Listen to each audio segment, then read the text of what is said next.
Hello everyone, आज की इस वीडियो में हम बात करने वाले हैं उन गार्डनिंग मिस्टेक्स के बारे में जो कि अक्सर हम अपने गार्डन में कर देते हैं, जिसकी वजह से हमारे प्लांट्स अच्छे तरीके से ग्रो नहीं हो पाते हैं या हमारी कटिंग्स अच्छे तरीके से नहीं चल पाती हैं। अगर आप गार्डनिंग में एक बिगिनर हैं तो ये वीडियो आपके लिए और भी ज़्यादा इंपॉर्टेंट हो जाती है, तो इसे एंड तक ज़रूर देखिएगा बिना स्किप किए। तो चलिए शुरू करते हैं। नमस्कार, मैं हूँ Pooja and welcome to my channel एक नई सुबह। तो चलिए बिना टाइम वेस्ट किए शुरू करते हैं बिल्कुल शुरुआत से। जब हम एक नया मेहमान अपने घर पे लेके आते हैं, एक छोटा सा प्लांट, और उसे अपने गार्डन में आते ही रिपोर्ट करने की गलती जो है वो हम कर देते हैं। तो देखिए, जब भी हम एक प्लांट नर्सरी से लेके आते हैं, वो एक ठंडे ठंडे माहौल से प्लांट्स के बीच में से निकल के आता है और एक नए माहौल में उसे एडजस्ट होना होता है। ऑलरेडी वो प्लांट शॉक में होता है।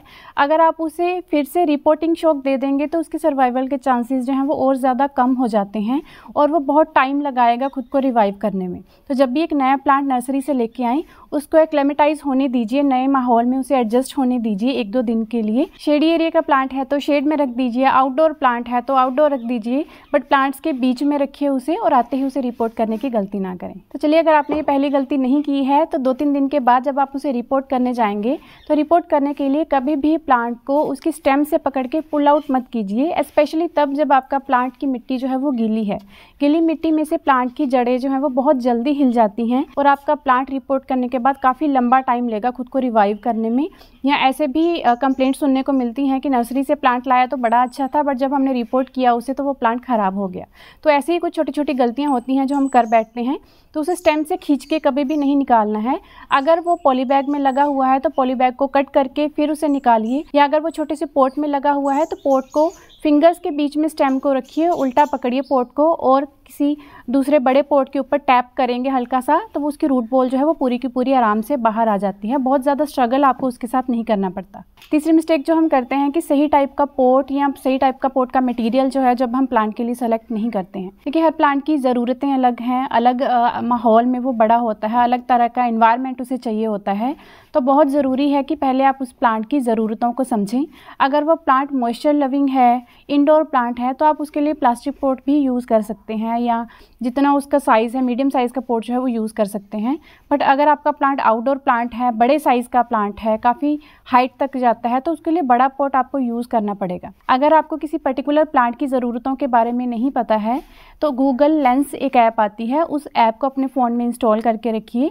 अपने प्लांट की या उसकी लीफ की जो पिक्चर है उस ऐप में क्लिक करेंगे तो आपको उस प्लांट की आइडेंटिटी जो है वो पता चल जाएगी कि उस प्लांट का नाम क्या है, किस फैमिली से बिलोंग करता है, कौन से एरिया से आता है, ताकि आप उसकी ज़रूरतों को समझ के उसके अकॉर्डिंग उसको चीज़ें जो है वो प्रोवाइड कर सकें। फोर्थ मिस्टेक कि जब भी हम प्लांट को रिपोर्ट करते हैं तो पॉट का जो ड्रेनेज होल है हम उसे किसी फ्लैट पत्थर से या ठीकरी से हम उसे कवर कर देते हैं। ऐसा बिल्कुल नहीं करना है। कोई भी फ्लैट चीज़ आप उस होल के ऊपर रखेंगे तो वो होल पूरी तरह से मिट्टी भरने के बाद ब्लॉक हो जाएगा। और पॉट में ड्रेनेज होल रखने का जो पर्पज़ होता है कि एक्सेस वाटर जो है वो नीचे से ड्रेन आउट हो जाए, या बारिशों के दिनों में पानी उसमें खड़ा ना हो, जल्दी नीचे से निकल जाए, तो वो पर्पज़ जो है वो सॉल्व नहीं कर पाएगा अगर आप उसे पूरी तरह से कवर कर देंगे। तो ड्रेनेज होल को कवर करने के लिए किसी गमले के टुकड़े का यूज़ करें, या फिर आप किसी नेट के क्लॉथ का यूज़ कर सकते हैं, या इस तरह के जो कपड़े वाले पॉलीथीन आते हैं उनमें हल्के हल्के से होल करके उनको यूज़ कर सकते हैं। उससे पॉट में ड्रेनेज का इशू जो है वो नहीं रहेगा। और ड्रेनेज आपके सॉइल मिक्सचर पे भी डिपेंड करती है, तो सॉइल मिक्सचर भी पोरस रखिए एंड प्लांट के अकॉर्डिंग रखिए। अगर आपको प्रॉपर सॉइल मिक्सचर की रेशियो किसी प्लांट के बारे में नहीं पता है तो आप एक यूनिवर्सल सॉइल मिक्सचर सबके लिए यूज़ कर सकते हैं, जिसमें हम इक्वल क्वांटिटी में सैंड, इक्वल क्वांटिटी में सॉइल और इक्वल क्वांटिटी में हम उसमें कंपोस्ट मिलाते हैं। इस तरह से जो सॉइल मिक्सचर बनेगा वो बहुत ही पोरस बनेगा। बाकी डिपेंड करता है कि आपके एरिया की जो सॉइल है वो किस तरह की है। अगर वो रेड सॉइल है, क्लेई सॉइल है, तो उसमें सैंड मत मिलाइए। रेत मिलाने से वो सीमेंट और रेत के मिक्सचर वाला काम करेगा और वो और ज़्यादा सॉलिड हो जाएगी। ऐसे में आप कोकोपीट वगैरह जो है वो यूज़ कर सकते हैं। प्लांट को लगाने के टाइम पे उसकी मदर सॉइल को कम्प्लीटली कभी भी मत हटाइए। उसकी रूट बॉल को थोड़ा सा इंटैक्ट रखिए कि उसकी जो रूट्स हैं वो एक्सपोज ना हो। अगर क्लेई सॉइल में प्लांट लगा हुआ है तो आप साइड से हल्की हल्की सी जो सॉइल है वो रिमूव कर सकते हैं, बट पूरी की पूरी सॉइल जो है वो ना हटाइए। और समटाइम्स क्या होता है कि प्लांट जो है वो एक छोटी सी प्लास्टिक की बास्केट में लगा हुआ आता है, तो अगर प्लांट का साइज़ काफ़ी छोटा है तो उस टाइम पे आप कट करके छोटे छोटे पीसीज करके आप उस जो उसके साथ बास्केट आती है उसको निकाल के साइड पे हटा सकते हैं, क्योंकि वो आपके प्लांट की रूट्स को बहुत ज़्यादा बढ़ने नहीं देगी। बट अगर आप एक बड़ा मैच्योर प्लांट लेके आ रहे हैं तो उसमें में उसकी ग्रोथ ऑलरेडी हो चुकी है, वो स्टेज को पार कर चुका है जहाँ पे जो वो बास्केट है उसको डिस्टर्ब करे, तो उस टाइम पे आपको उसकी रूट बॉल को खोलने की या पूरी की पूरी रूट्स को एक्सपोज करने की ज़रूरत नहीं है। अगर आप पूरी तरह से रूट्स को एक्सपोज कर देंगे तो वो उतना ही टाइम लेगी फिर से ग्रो होने में जितना कि एक नई कटिंग को, नई रूट्स डेवलप करने के टाइम पे लगता है। अगली गलती जो हम करते हैं कि हम प्लांट को लगाने के बाद डायरेक्टली उसे आउटडोर रख देते हैं। मान लो आपने कोई बोगनविलिया लगाया है या फिर हिबिस्कस का प्लांट लगाया है, सनी एरिया का जो प्लांट है जिसे सनलाइट चाहिए, अगर उसको सनलाइट चाहिए भी तब भी कभी भी ताज़ा रिपोर्ट किए हुए प्लांट को डायरेक्टली आउटडोर सनलाइट में नहीं रखना चाहिए। आपका प्लांट ऑलरेडी शॉक में है, उसको एक अच्छे सूदिंग इन्वायरमेंट की ज़रूरत है, तो थोड़े टाइम के लिए आप उसे ऐसी जगह पे रखें जहाँ पे उसको प्रॉपर ब्राइट लाइट भी मिले बट उसके ऊपर शेड रहे, डायरेक्ट सनलाइट जो है वो उसके ऊपर ना पड़े। 4-5 दिन उसको शेडी एरिया में रखने के बाद आप उसको सेमी शेड एरिया में शिफ्ट करें एंड देन आप उसे सनलाइट में शिफ्ट कर सकते हैं। चलिए बात करते हैं most common gardening mistake and the biggest plant killer, that is over watering. बहुत सारे गार्डनर्स स्पेशली बिगिनर्स ये गलती करते हैं कि हर एक दिन डेली अपने प्लांट को पानी देते रहेंगे या फिर 2 दिन के बाद उसको पानी देते रहेंगे। पानी देने का कोई भी ऐसे पर्टिकुलर इंटरवल नहीं है कि इस प्लांट को 2 दिन के बाद पानी देना है, इस प्लांट को 4 दिन के बाद पानी देना है। ऐसे नहीं वाटरिंग की जाती प्लांट्स को। प्लांट को वाटरिंग करने का एक थंब रूल जो आपको हमेशा याद रखना है कि हमेशा उसकी सॉइल को चेक कीजिए और जब आपको लगे कि प्लांट की सॉइल ड्राई हो रही है उसी टाइम पे आप उसे वाटरिंग करें और कभी भी गीली मिट्टी में किसी भी प्लांट को वाटरिंग जो है वो नहीं करनी चाहिए। न्यू गार्डनर्स अक्सर ये गलती करते हैं कि प्लांट की पत्तियां जो है अगर मुरझा रही हैं या थोड़ी जली जली सी हैं तो उसको और ज़्यादा पानी देना शुरू कर देंगे। ऐसा नहीं होता है। प्लांट की पत्तियों के ऊपर आने वाले सिम्टम्स जो हैं वो हमें प्लांट की कमी के बारे में इंडिकेट करते हैं कि प्लांट को किस चीज़ की ज़रूरत है, और हमेशा वो कमी पानी की नहीं होती है। प्लांट की पत्तियों को देख के आप उसकी ज़रूरतों को या उन सिम्टम्स को कैसे पहचान सकते हैं, इसके लिए ऑलरेडी मैंने एक वीडियो बनाया हुआ है, उस वीडियो को ज़रूर देखें। बहुत हेल्प मिलेगी आपको आपके प्लांट को समझने में, जानने में और उनको सही ज़रूरतें उनकी पूरी करने में। ऐसी ही एक और गलती जो हम प्लांट की ज़रूरतों से रिलेटेड करते हैं वो है ओवर फर्टिलाइजेशन। जब भी हमें अपने प्लांट में ग्रोथ नज़र नहीं आती है या उसकी पत्तियां पीली दिखती हैं और आप उन साइंस को रॉन्ग तरीके से रीड करते हैं या इंटरप्रेट करते हैं तो हम उसको और ज़्यादा फर्टिलाइज़र जो हैं वो देते रहते हैं। हमेशा फर्टिलाइज़र्स ही सोल्यूशन नहीं होते हैं प्लांट की रुकी हुई ग्रोथ को फिर से स्टार्ट करने के लिए। और भी बहुत सारे रीज़न होते हैं, जैसे कि आपका प्लांट रूट बाउंड हो सकता है, उसमें किसी पर्टिकुलर न्यूट्रिएंट की कमी हो सकती है, उसकी रूट्स के रोट होने के या गल जाने के चांसेस भी होते हैं जिसकी वजह से उसकी ग्रोथ रुक जाती है। बहुत सारे ऐसे प्लांट हैं जिनकी रूट्स नीचे से गल चुकी होती हैं बट ऊपर से प्लांट आपको बिल्कुल नॉर्मल दिखेगा और सिर्फ उसकी पत्तियों में उसके सिम्टम्स जो हैं वो आपको नज़र आने शुरू हो जाते हैं। अब नेक्स्ट गार्डनिंग मिस्टेक कि जब भी हम अपने प्लांट में बहुत ज़्यादा इंसेक्ट देखते हैं तो उसके ऊपर हम जो पेस्टिसाइड्स हैं उनको यूज़ करते हैं, बट ये जानना बहुत ज़रूरी है कि कौन से पेस्टिसाइड्स आपको यूज़ करने चाहिए और कौन से नहीं करने चाहिए। अगर आप केमिकल बेस्ड पेस्टिसाइड्स जो हैं वो यूज़ करते हैं तो बहुत सारे ऐसे पेस्टिसाइड्स भी हैं जो कि आपके गार्डन से बेनिफिशियल इंसेक्ट्स और पॉलिनेटर्स को भी मार देता है, उन्हें ख़त्म कर देता है। तो उसकी वजह से आपके प्लांट में बहुत अच्छी फ्लावरिंग या फ्रूटिंग जो है वो नहीं हो पाती। Specially vegetable garden, kitchen garden के लिए ये बहुत ही इंपॉर्टेंट है कि उसमें पॉलिनेटर्स हों ताकि आपके फ्लावर्स जो हैं वो फ्रूट्स में कन्वर्ट हो सके। मैं पेस्टिसाइड या इंसेक्टिसाइड के तौर पे ओनली नीम ऑयल ही हमेशा यूज़ करती हूँ और उसी से मैं अपने गार्डन को बिल्कुल इंसेक्ट फ्री रखती हूँ। उसके अलावा आपको कभी भी किसी केमिकल पेस्टिसाइड की ज़रूरत नहीं पड़ेगी अगर आप सही तरीके से जानते हैं कि नीम ऑयल को कैसे यूज़ किया जाता है। ओके, पेस्ट से रिलेटेड एक और मिस्टेक जो अक्सर हम करते हैं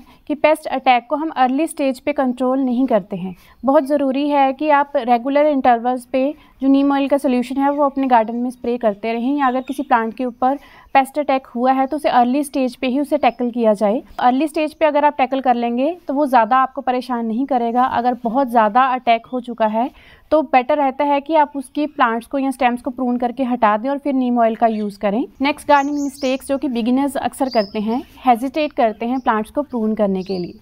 देखिए, प्लांट्स की प्रूनिंग एक बहुत ज़्यादा इम्पॉर्टेंट पार्ट है उसकी ग्रोथ के लिए। जैसे हम अपने हेयर एंड नेल्स कट करते रहते हैं ताकि उनकी ग्रोथ बेटर हो या अच्छे से ग्रूम हो सकें, उसी तरह प्लांट्स की प्रूनिंग भी बहुत ज़्यादा ज़रूरी है। अगर आप अपने प्लांट्स को प्रून करते रहेंगे तो वो सही शेप में रहेंगे और वो ज़्यादा अच्छी ग्रोथ करेंगे। अगर आप अपने प्लांट्स की प्रूनिंग नहीं करेंगे तो वो शेपलेस हो जाएंगे, सेम स्टेम्स जो है वो उसकी लंबी लंबी बढ़ती रहेंगी और कभी भी आपके प्लांट जो है वो बुशी नहीं हो पाएंगे। जब भी हम प्लांट की एक स्टेम कट करते हैं तो वहाँ से 2-3 नई ब्रांचेस जो है वो निकलती हैं, न्यू शूट्स निकलती हैं, जिसकी वजह से प्लांट और ज़्यादा अच्छी ग्रोथ करता है। स्प्रिंग सीजन सबसे सही टाइम होता है प्लांट्स की प्रूनिंग के लिए, स्पेशली जो समर सीजन के प्लांट्स हैं उनकी प्रूनिंग जो है वो स्प्रिंग सीजन में की जाती है, और जो विंटर सीजन के प्लांट्स हैं उनकी प्रूनिंग जो है सितंबर के मंथ में जो है वो की जाती है, और उस टाइम पे आप उनकी हार्ड प्रूनिंग भी कर सकते हैं। हार्ड प्रूनिंग का मतलब होता है कि प्लांट की बड़ी स्टेम्स को कट करना, और सॉफ्ट प्रूनिंग का मतलब होता है कि सिर्फ उसकी टिप्स को कट करना, जो कि हम प्लांट को बुशी बनाने के लिए कुछ प्लांट्स के केस में करते हैं। अगली गलती जो हम करते हैं कि अपने प्लांट्स की मिट्टी के अंदर बहुत सारी वीड्स जो हैं वो ग्रो होती रहती है, उनको टाइमली हम निकालते नहीं हैं।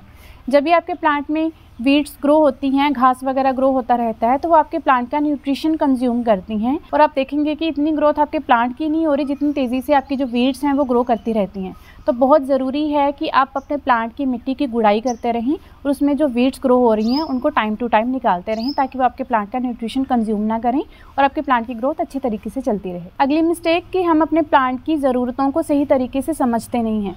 स्पेशली इंडोर प्लांट्स के केस में मैंने ये देखा है कि हम घर सजाने के लिए इंडोर प्लांट्स लेके आते हैं, और जहाँ पे जो प्लांट देखने में अच्छा लगता है उसे हम वहाँ पे प्लेस कर देते हैं। देखिए, प्लांट्स को रखने का ये सही तरीका नहीं है। सिर्फ आपको नहीं अच्छा लगना चाहिए, प्लांट को खुद भी वहाँ पे रहना अच्छा लगना चाहिए, तभी वो प्लांट वहाँ पे अच्छे तरीके से ग्रो हो सकेगा।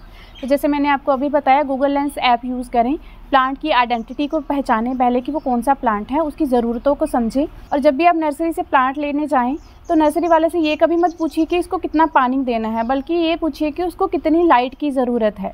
लाइट एक बहुत इंपॉर्टेंट फैक्टर है किसी भी प्लांट की ग्रोथ के लिए। अगर वो इंडोर प्लांट भी है तो इंडोर प्लांट की भी ज़रूरतें अलग अलग होती हैं। कुछ प्लांट जो हैं वो कम लाइट में भी ग्रो हो जाते हैं, जैसे कि स्नेक प्लांट है या जीजी प्लांट है, ऐसे प्लांट थोड़े कम लाइट में भी चल जाते हैं।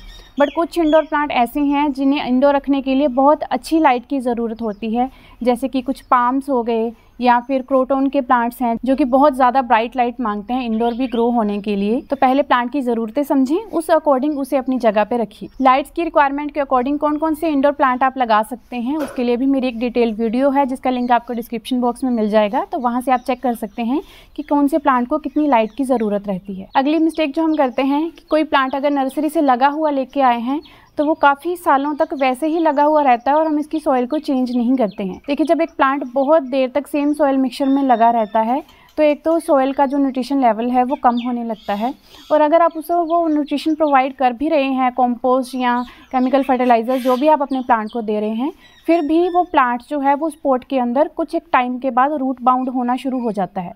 अपने प्लांट को चेक करते रहिए, उसको अगर उसकी ड्रेनेज होल से नीचे से रूट्स बाहर आ रही हैं, ये प्लांट के अपर लेवल पे आपको बहुत ज़्यादा रूट्स दिख रही हैं, दैट मीन्स आपके प्लांट को रिपोर्टिंग की ज़रूरत है, उसे एक फ्रेश सॉइल मिक्सचर की ज़रूरत है।